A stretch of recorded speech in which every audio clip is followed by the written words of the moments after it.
Heavy is the head that has to manage all of this. Hey everyone, welcome back to my channel. We're now incentivized to buy what we already buy. Fumbling through college had me building. I also got some done on the other side. And that was right around, I would say, May, maybe, right before renewing the lease for this property. Welcome to the channel, Martha. Thank you for having me here. Oh, I was going to say, I am getting up in their names, I'll tell you what. Bills paid by other people, life was never this good. I had to step back, knowing that it's... Hey everyone, welcome back to the channel. So today we're going to talk about the Fed rate cut and how that's going to impact the economy. So I made a short YouTube short in regards to this, and really what's going to happen now that the rate is at 3.5 to 3.75%. There's going to take some time for the mortgage rates and other loans to come down. So instead of the Fed just continuing to cut rates, now is a great opportunity for them to start buying treasury yields, treasury bonds. Because the mortgages that we want to purchase are not just directly impacted by the Fed cutting rates, but it's impacted by treasury yields and where they're at. They closely follow each other, especially the 10-year treasury yield. So in order to understand how the 10-year treasury yield can come down, it's actually impacted by the Fed rate. So I know they're all one and one. So when you hear people say, oh, with a Fed interest rate cut, mortgage rates will come down, that is true as long as treasury yields come down as a result of the Fed interest rate cut. So what is going to happen? A lot of people will buy treasury yields when interest rates are high because the interest rate on the treasury yield is going to be high in order to support people buying into these yields. As interest rates go down, the U.S. Treasury is not going to want to pay people that much money in terms of interest, and so that rate will also drop. Now, mortgages are going to directly tie into this, and so as the treasury yield drops by the U.S. government, who else uses the U.S. government when creating loans? Well, we have the VA loans that are available. We have the FHA loans, right? And so there's a lot of banks that still are tied into a system where they're going to actually ship off a portfolio of loans that they have distributed throughout the year to these big corporations and entities, right? And so governments will buy these mortgage-backed securities because it makes sense. People want to stay in their houses, and if they leave, they have the property itself, which is an asset. And so as the rate now by the Fed is at 3.5 to 3.75%, you can see mortgages drop to 4.75% or even 5% at that type of rate. So does the Fed need to continue to cut and cut and cut and cut? Probably not. In fact, they've only guaranteed one rate cut for 2026. Now, the Fed Jerome Powell is probably going to get kicked out of office in 2026. And so although he's typically a man of his word, which I appreciate, we also understand that there may be some changes to what was said now in 2025 that we cannot predict for 2026.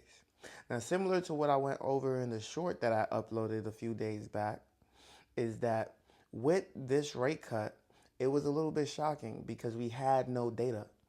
And because the Fed is so dependent on data, I figured that they wouldn't go or forego the data. This was very shocking to me. However, I thought that they would still cut, but I thought it would be in January, if not December. So I was pleasantly surprised when I looked at my stock market portfolio and I saw it up. I knew before I checked the news, before I checked any websites, that the Fed had cut rates because the stock market was up. We all know what happens if the Fed had gone against the grain and decided not to cut. The stock market would have been down. So I already knew before I looked at any headlines or anything like that that we had a good day in the stock market and that the Fed had cut rates. So how does this impact you as the consumer? Well, with the understanding in 2026 that is probably not going to be an increase in the Fed rate, there's only the possibility of mortgage rates coming down. Because we know in 2026 the Fed is not going to increase interest rates, especially with the job market suffering and people being unemployed. There's only the possibility of mortgage rates coming down. Even if inflation gets sticky, if it increases, it doesn't matter because people are unemployed, people are suffering.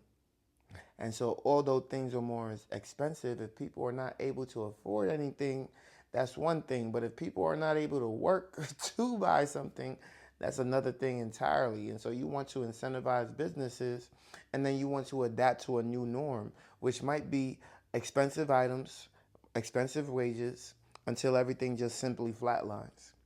And so, we may accelerate where we want to be. Instead of 2 or 3% inflation a year, it might be 15% inflation in 1 year in order to get to a flatline level. So with that being said, we understand that the job market is very, very terrible right now. It's treacherous. And surprisingly, I still see people quitting jobs, leaving a job left and right, going into a different working environment for various reasons. And I understand that sometimes the job can get stressful. Sometimes you have the ability to maneuver or do what it is that you want to do. And so you'll go ahead and do it. But honestly, it is tough. It's not like COVID times when you can just get 4 or 5 job offers in a day because nobody else wanted to work and everybody else was staying home. You could level up your career. You could find something new. You could reinvent yourself in a matter of a month. And yes, that was the time that we were in. And sometimes you got to take advantage of those moments, not just in investments, but in career opportunities and things of that nature. And so here's another opportunity that's coming now where the job market is going to start to re-energize itself with a cheaper gateway to entry with the Fed rate cut. So what's expected now? I'm not too interested in the next rate cut in 2026. I'm not too interested. I'll tell you the truth. What I'm more interested in is the Fed going to the U.S. Treasury 10-year yield and starting to buy some of those treasuries. As they buy those treasuries, the U.S. Treasury can now drop the rate of their 10-year yield to a more beneficial level. As they start to drop the 10-year yield interest rate, as they no longer want to pay 6%, the mortgages will also drop. So it'll go to 6 to 5 and 7 to 5.7 and to 5.5. And I think once you get below 6, even before you start to touch 5.7 or 5.5, people are going to have a frenzy. People are going to be in that market swimming in that market. Do I expect the yield to hit 4%? No. Especially with the Fed rate at 3.5 to 7 to 3.75. The lowest that it could possibly go is 4.75, even if the Fed cuts again by another 25 basis points. I cannot see how we get to 4.5 basis points. It could happen based on the Fed being at 3.25 to 3.5. The mortgage rates could be just a 1 basis point above, but I don't see a better rate in 2026 than 4.75%. That's just my personal opinion. And honestly, if you're at 5.5%, I would strike while the iron's hot. If you're at 5.5%, I strike while the iron's hot. I'm over here looking at mortgages at 6.2% right now. And so Although that's not ideal, I would like to be under 6%. You have to go with the times. You have to understand what's going on throughout the economy, and you have to work with it. And so I do expect mortgage rates to be under 6% in 2026.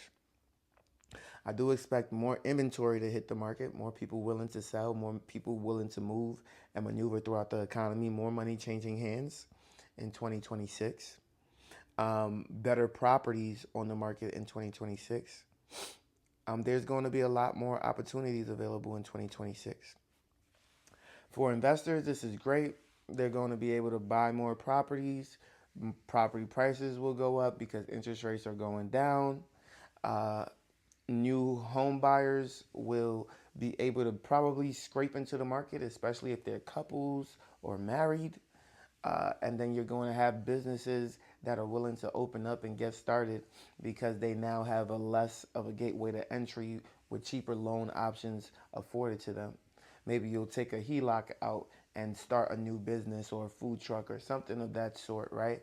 And so I say all that to say the next step now is to start buying these treasury yields and treasury bonds so that we can see a drop in loan origination, period, and that will definitely spark the market. And I think there's so many headlines, so much news going on that we might not even hear people talk about mortgage rates being under 6%. We might not hear a lot of rumblings about it. We might not, but once you start seeing all those gurus, especially in the real estate game, start to talk about, buying Class A properties, using other people's money, or just getting everybody together in order to buy portfolios of real estate, then you know that the iron is hot in real estate and everything is booming again. Now, if you like this video, make sure you leave a like, comment, and subscribe to the channel. You know I post on YouTube, Rumble, and Spotify for podcasters, and I can't wait to see you on the next one. Peace.